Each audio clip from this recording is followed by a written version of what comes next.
Okay, so the Maimon explained the Maimon, the Rebbe Rashab's Maimon, upon which this is based now, that in Hashem's revelation, which is which altogether is bittul, bittul meaning to say it reveals him. So there are. Morning. Okay, we want to send a recap now. We're actually in the middle of a very, very heavy subject, which you're trying to understand. So, starting again now, hearing this as follows. What's relevant right now is that the Rebbe Rashab is explaining that in Hashem's revelation, there are three levels. What are the three levels? So first, just to get their names, the identifications. The first level is the itself, which is me'ein amoher, which we explain to mean that when you look at something, you don't have the thing, you have the light of the thing. That's what you see. And that light is a faithful rendition completely of that which it's reflecting off. It's me'ein hamoher. It's just like the source, the object, or the light source that from which the light is bouncing off and entering into your eyes, and you're seeing it. That's the first level. The second level is a bittul where it feels its source. These are the words of the Rebbe Rashab. The Rebbe analyzes them because we're not quite sure, what the difference is between this first and second level. But that's the statement of fact. The Rebbe is going to explain it, that the first level is the oil itself, the second is it feels its source, and a third level, that the oil is actually drawn to its source and desires, as it were, to be incorporated in its source. Three levels of oil, three levels of bittul in the oil. Later he said there's three levels of oil. It's reflected it's an example that we gave, and the example kind of preempts or answers the questions. But he wanted to understand what this is saying right now, so I gave three examples. But it's worth repeating again, even though it will already answer what he's about to ask. What are these three levels? So a simple illustration, flawed as it is, but will illustrate.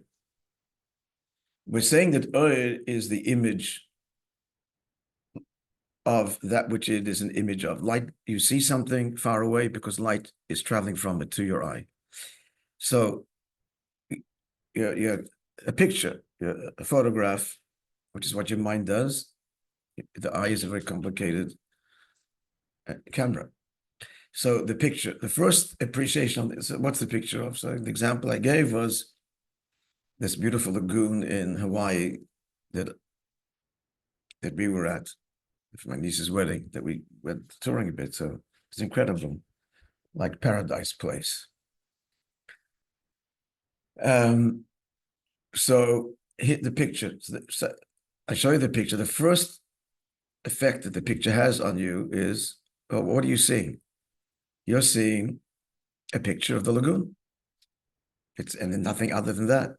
And it's a good camera, it's a faithful picture, and you're seeing a picture of the lagoon. A deeper appreciation is that you're actually stirred by the picture. The beauty, it affects you. To some degree, the picture is conveying the place. It's not just a detached picture of an object, of a place, but it's a good photograph and good photographer. It's conveying the whole sense and mood of it. You feel the source. And finally, it's such a wonderful picture that you want to go there. I got to be there. So that's the three levels in some way that he speaks of here. The first level of it is it's bittul to the source of that which it reflects. The second level is you feel the source, gives you a sense of the source. Third level, you want to be connected, you want to be there. Now, as applies to God, this is all a mashal for God. So Hashem reveals himself, and there's three experiences, one deeper than the other, of Hashem's revelation. First, that God has allowed it to be known that there is a God. That's number one. Hashem could easily create in such a way that we don't feel him at all, and there's no revelation. He didn't. He chose to create in a way that he does reveal his presence, a whole process of Seder Shtalshalos and so on. So the first awareness is that there's an awareness in the world that there is a God.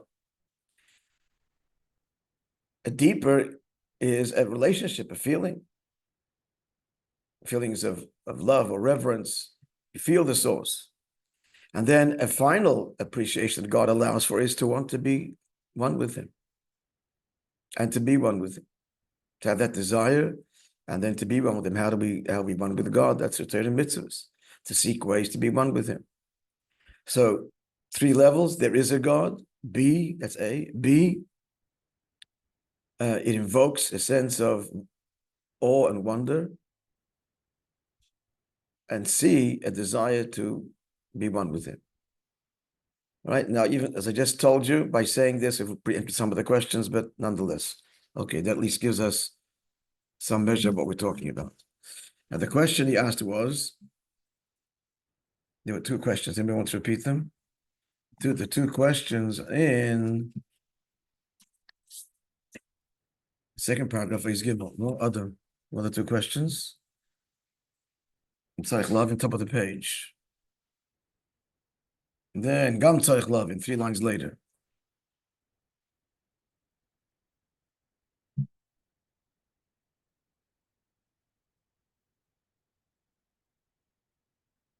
What is it between the Atmo and the that's nearly 20. What's the difference between level 1 and level 2? We did explain it. That's because we explained it. But on the surface, what's the difference? First level is the light is an absolute faithful rendition of that which it bounces off. Second level, it feels its source. Is that not saying the same thing? We explain now it's subtly not. But we can understand the question. If the light reflects the object, then it feels the object. Or rather, its object is felt in the light. We answered it. But on the surface, it's really one thing. And the second question? The second question is based on something that Rebbe Rashab said. If he wouldn't say it, we wouldn't have a problem. But he's in the mind when he makes a statement, and that we're scratching our head. What does this mean? What does the Rebbe Rashab say? He says the second level is equivalent to the statement, it's a quote from the Zohar, and we just had it in Tanya, Lachoshech, which means something that is not significant compared to its source. So what's the question? When you say something is not significant, what are you saying? It is significant, but not significant compared to its source. But it also is something. So his question, what's the question? Let's spell it out. So how can the second level be described also as Lachoshech, which means something, but but insignificant compared to its source? The problem is that would appear to be. What's the problem? It's even lower than the first level. The second is supposed to be higher. By saying that it's something, but it's not. It has some independent identity to some degree, but insignificant, like bittul insignificant compared to its source. That is a lesser bittul than you say, all the light is a reflection of the source. Light is nothing other than a reflection of the source. Can't give it any chshivas unto itself, and now we're giving chshivas to level number 2, which ostensibly is a deeper bittul. Clear? We answered that.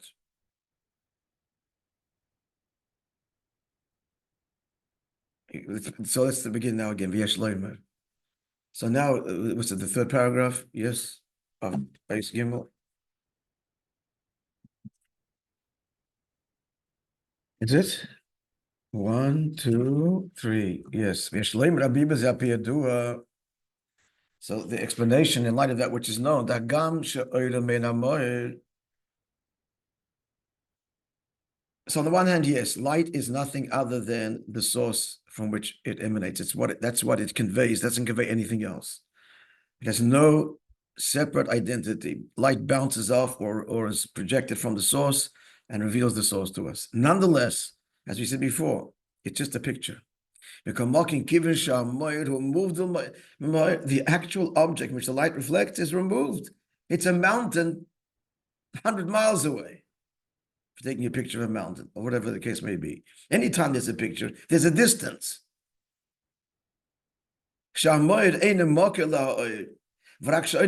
mountain is not producing light. That's what it is. No, it's just that the light reflects off it and you see the mountain. But it itself is a mountain that's not just a light producer. Even the sun is not just a light producer. It's warmth and it's a fiery mass. There's all kinds of gases there. And none of that, it's all lost on the picture.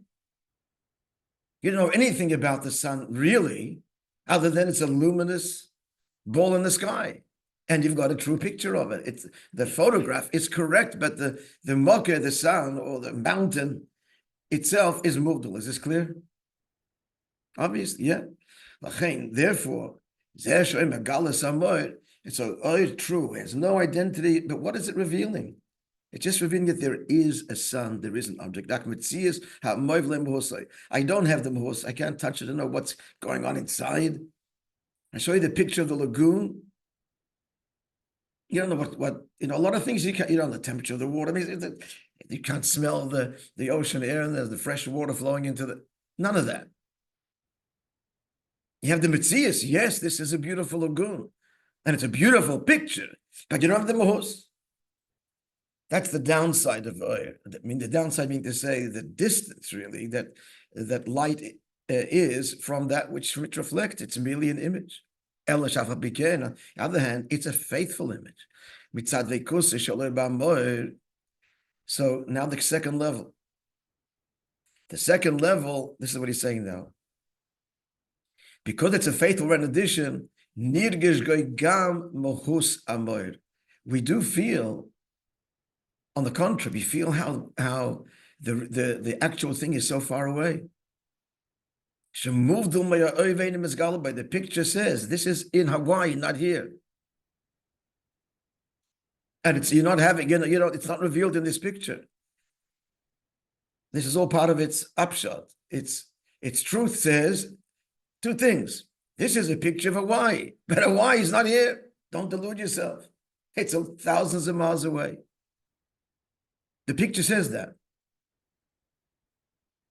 But that is a deeper bittul. The bittul that it says that it's far away, that is a deeper bittul, right? It's already invoking within the person. This bittul is invoking, that's how we measure it, by how it affects us. It's invoking within the person that awe and wonder of the place. Wow, I wonder what it's like. What's it like to be there? And then finally, I need to be there. So there's a greater bittul in recognition that it's as beautiful as this, it's just a picture. The Metzias or Gili Amoy. So the picture, the light itself reveals that there is such a thing, Amoy. But then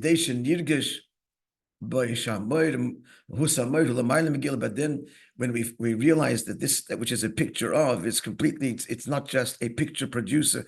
It doesn't come down to producing this picture. It's something far beyond that.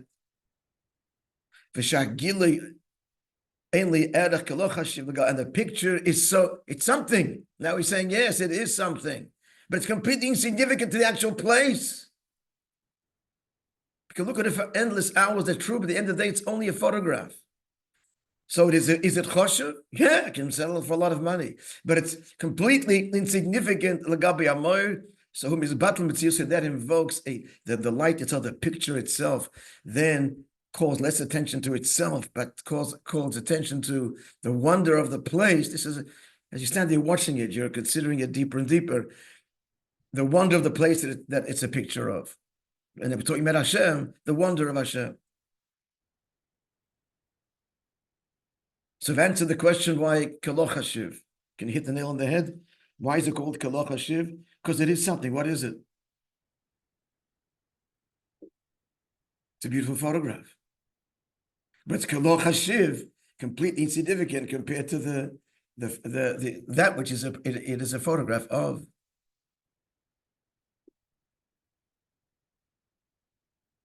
So it's a deeper bittul here. And that's why the Rebbe Rashab used the word Lachoshech. The first recognition is this is a picture of whatever, the mountain Hawaii. We know there's a God. That's the first thing. But then there's recognition we're so far. And we're so far from experiencing it. So that's a deeper bittul. And it's Lachoshech because we're acknowledging that the picture is something. The fact that we know that there's a God, that's a revelation. God could create again without us knowing that he exists, but he doesn't. He creates it, we know that he exists. And then upon deeper contemplation, this mysterious God that we can know because he's revealed his presence and we can know him, then we start to develop feelings of awe and wonder and desire, even love, appreciation. Wow, an incredible creator. And then finally, which you can get to the third level, which is now what's coming. We get somewhat clear, friends, what we're talking about. Huh? Guys on the Zoom getting no reaction. Yeah. Thank you, David. Put me out of my misery. It's fascinating. What? It's fascinating. It's really developing beautifully. Yeah, okay, good. As I say, keep on repeating. You got it. Daf Chazer. Chazen Horoven and toil. This is not armchair study. You think about it and you get confused and then work it through it. It's toil. What is it? And what's this level exactly the difference? This I can't do for you. This you have to think yourself. Not now. Now it's time to listen. It's after the shit. You daven. All right. And let me call Mokim third level.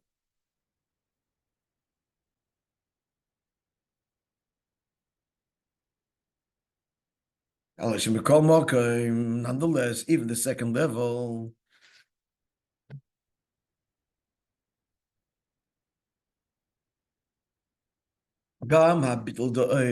so even that which the revelation evokes, we're having a sense of the place. So getting our simple example, you're looking at the picture and you're really getting a sense of what it's like to be there. You can almost smell the ocean. Still, ain't a bittul gamri.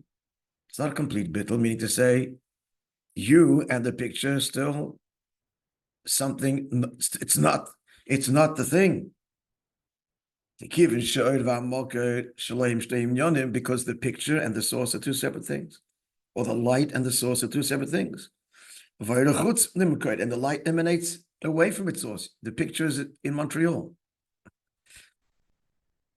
So looking at the picture and you feel the source, what does this mean? You're sensing something which is, I'm here and that's there, but I'm sensing it, but I'm very separate from it.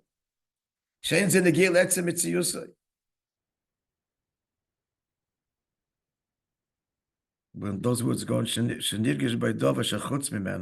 yeah, he's feeling something which is not related to him. Me, the viewer, the light.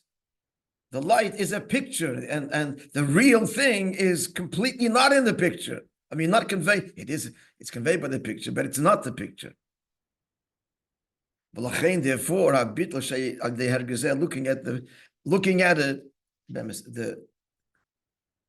the picture is a bit of the emotion of the picture is not exactly precise. More accurate is you're looking at it. That's the picture. When you look at anything, that's the picture. But you're here and that's there. What you have is the image in your head, conveyed by the light, right? That bounces off it.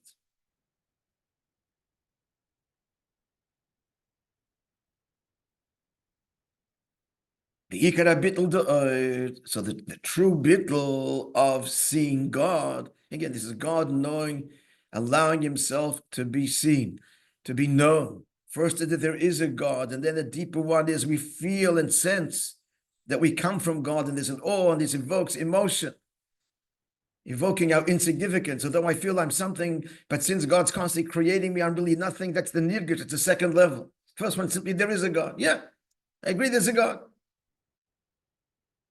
But completely removed from my world, from my life. Second one is There's a deeper contemplation. What does God mean? A constant creator, nothing has an independence, so that you feel the sense.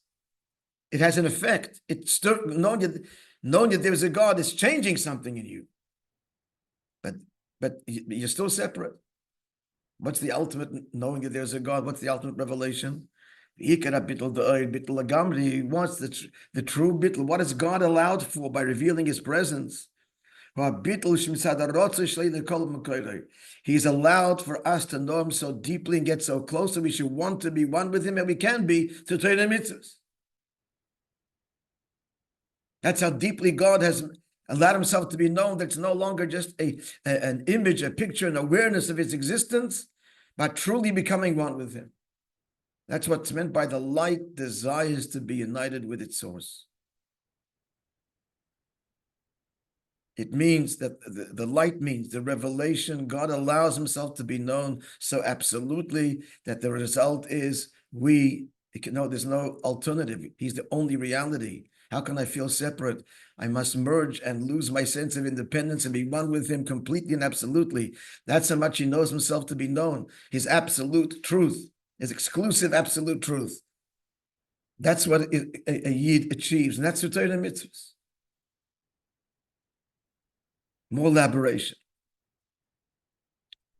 Given 3 lines on the bottom. Now I want to be connected and one with him. True desire is expression of my very being. Like the Baal Shem Tov explained, the pasuk Srafim, that the Srafim, they stand above the Adam Shalakise. That's Atzilus. What does it mean they stand above there? Srafim in the world of Bria. But because of their longing and desire, the call of Ein Sof to be incorporated with the Ein Sof, higher Atzilus, it's just like they're there. Where you want to be, that's where you are. You can be physically sitting here. If you want to be sailing, you're sailing. The Rebbe says, like a person's will, as Baal Shem Tov is taught about next page, about where a person wants to be, Sham Hul Nimtza, that's where he is. And not only that, but you say to him, Sham Hul Nimtza B'Kol, he's completely there. If your will, your desire is to be somewhere, then that's where you're really found. You can be physically here and everything else, and even talking and engaging, but you're really absent. A person is where he wants to be. And therefore, Hashem has allowed himself to be known in such a way that we want to be one with him, then we become. I was saying Torah mitzvahs, but he's saying here, to be corrected, it's in the desire itself that makes us one with him. The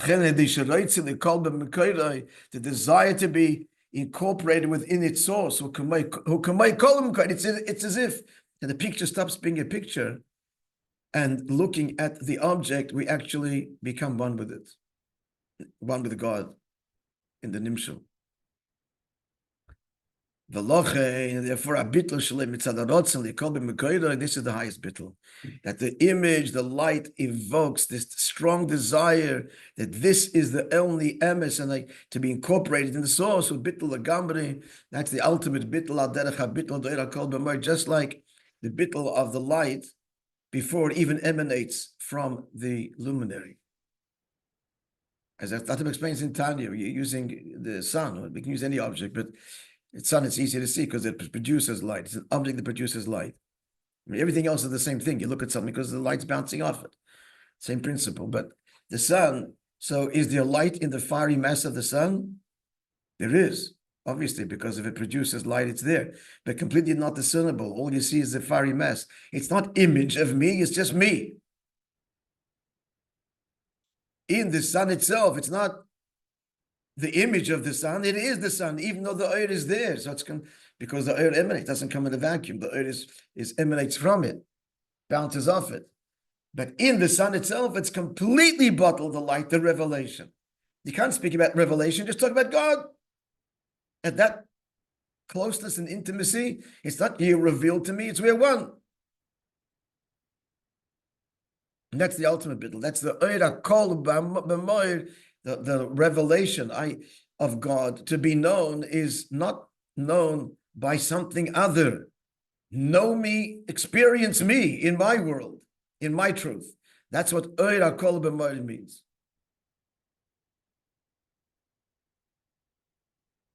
Hope we're getting some sense. Let's go further. I haven't learned further myself, so let's learn together. I should, because this is really heavy stuff. Okay, friends, yes? We're getting some sense. Mamshe B'Mayim, and he continues in the Mayim, but this is the Rebbe Rashab's Mayim, upon which this is based. Let's remember, this is a Tisha B'Av Mayim, that Tisha B'Av fell on Shabbos Parshas Dvorim, and this Mayim was subsequently edited, Muga, in 1991. Mamshe B'Mayim, and he continues, Shegin Madreges B'Bitul Da'oyer. So these three levels of Bittul in Oyer, Hein Begimel Madreges, but actually is three levels of revelation.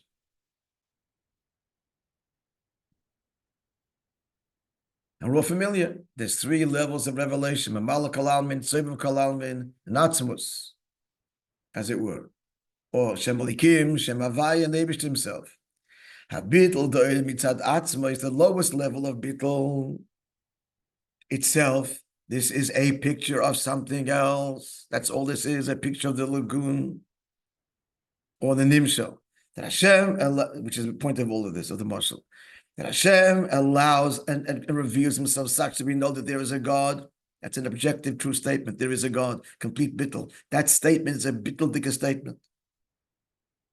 So this awareness, this is the level of Hashem's revelation, that it is mislabish and kalim, which means to say that we can appreciate and understand. Like a malakalamin. In other words, looking at the world, you see the design, you see the order. It all points to a designer. It's as simple as that.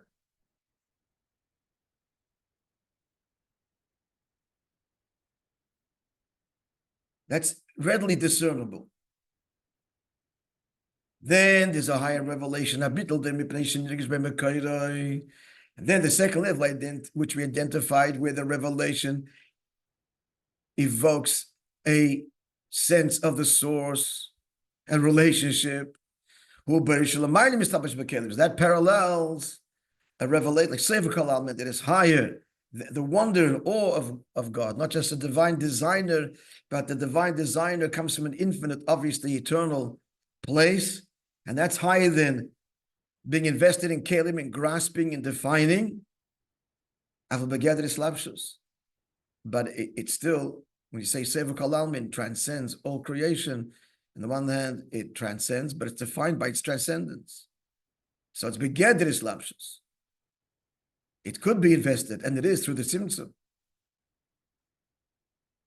But this is pre-tzimtzum. But a tzimtzum could play upon it and cause it to be defined and absorbed by kelim. That's Sefer Kalalman. And the third level, and then the bittul, that the nature of the light, the revelation is such. And what does it call? What does it summon? You can't be separate because you are nothing. Everything is God, and therefore it evokes this desire to be there. That's God revealing his revelation. That's higher even than the second level, than Sefer, the very essence. Doesn't say the words, but this is a parallel to Atzmos. Maybe he says it later, I don't know. Sefer and Mamala Kalalman.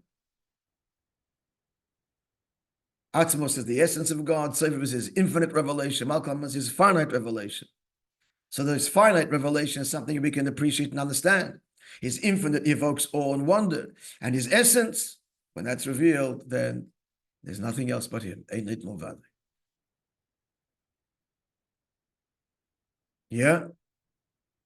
Now everything now comes a little subtle, because just when we think we understood it, all of a sudden into the picture is new levels, and the answer to that is what we spoke about this many times. How does this work? In one word, how is it identifying these three levels? And this is what these is. It this three levels or that three levels? because everything is integrated. This is one Eibishter revealing himself, and in all his revelations, everything is present in everything. It's all in subtle ways, again, like the physical body, every cell has the entire DNA of the entire body, everything, and every part of the body, because it's one unified entity.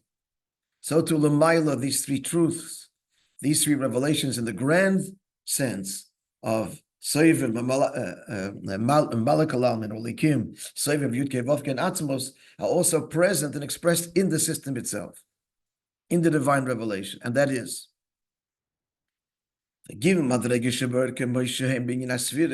how are these three revelations of God reflected in the actual divine system of revelation, the Svidus? They are, from the bottom up, Bina, Chachma, and Keser. And we can appreciate that. As the mind goes on to say, a revelation that Kelim means intellect. It can be described, that can be explained and justified and appreciated. Bina, that's Bina. What's Bina is all about? Bina is about analysis and understanding. As we said before, look at the world and analyze it, and you come to the conclusion there's a God. He could have made the world haphazardly, and we would, in a haphazard way, would not know that it's a designer. We just live in the dark all our lives. He didn't do that. Created a world in such a way that there's so much design and wisdom and incredible chachma. So this is Kelim. And that's what Bin is. Bin is analytical and that coming to conclusions as a result of the analysis. What's Bina? It's become technical, but where it is Lamaila, what's Bina? Bina is where the divine revelation is contained in a keli, a defined keli. What's the keli? Understanding, appreciation. That's what the keli is. So this is a Kabbalah Inyan, and that is the Svadi Sidurim, the Kabbalah Sidurim have all of this. Every time Hashem's name is mentioned, Elikim Yud Kei Vav Kei, there's a different different Nakudas. Why? Because the different Nakudas reflect what level exactly is being conveyed by this name of Hashem. So Shem Elikim is Yud Kei Vav Kei, but what is underneath the Yud is a Segel. It has the vowels of Shem Elikim. So it's Yud Kei Vav Kei and it's Elikim at the same time. The letters are Yud Kei Vav Kei, but the vowels are Elikim. Why? Because Yud Kei Vav Kei is Elikim is Kei, and that's Bina. Bina is a revelation of God that's grasped and understood and defined. So it's Yud Kei Vav Kei and Elikim. We're clear somewhat? That's what Bina is. I understand that there's a God. That's Havaya, and I understand that's Elikim, to put it simple. So that's Bina. But then there's a higher level. Not defined, not explained, no words here, no books written about the divine designer. We're in awe of the infinite revelation of Hashem, His eternity. But still, we're saying something. Like the word infinite is an appropriate word. It's saying something. It's saying it's not finite, but still saying something. It's a word. So it's began that is lapshus. That's chachma. Because what's chachma? As we all know, right? What's chachma? You're struggling with an idea on a human level. And you try to figure out, all of a sudden you get this epiphany. I got it. So what's going on here? You have the answer, but you can't say a word about it yet. You haven't drawn it down into Oisius, but you know you have the answer. So it is awareness. It is a kind of a knowledge, but not a knowledge that can be defined. If you're going to bring it down, then that'll be in Bina. We give it all the words. You see the truth. So it's a revelation. And it's higher than Kelim, but began is lapshus, which is why you're transfixed in the moment of Chachma. It's not absorbed within your kelim. That moment you don't even see or hear anything. The mind gets flooded with this epiphany of the solution to the problem. That's a moshel for gilui, but begeder is lapshus, but not is lapshus. You're definitely experiencing it, and you know you have the answer, but you can't say a word about it yet. You haven't drawn it down. We're clear? That's what chacham is. That's the second level. And third, finish. And the third revelation that is beyond, that's Bekeser. To be continued. What's Keser? Keser is Hashem's will and crown. That's beyond infinite even. Beyond Islapshus. That conveys the essence. We got something out of this. Yeah, let's see. I don't have a story for today.